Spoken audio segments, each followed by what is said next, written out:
Sempatisle dünyada bildirip iPhone Pro kulları yani Sevmemizin kaderi yok mu?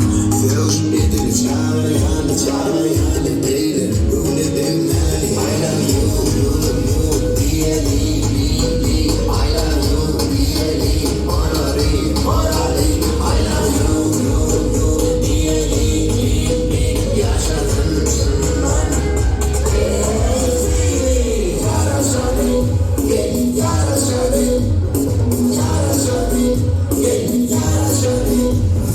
Ребята, давайте жить дружно.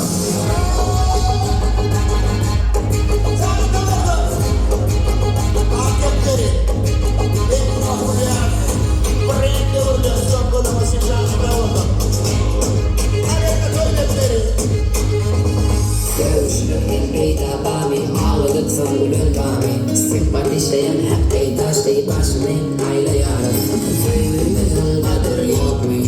Seviş bitir çağlayan değil bu ne demeli I love you diyelim I love you diyelim morali I love you diyelim yaşadın sınırlar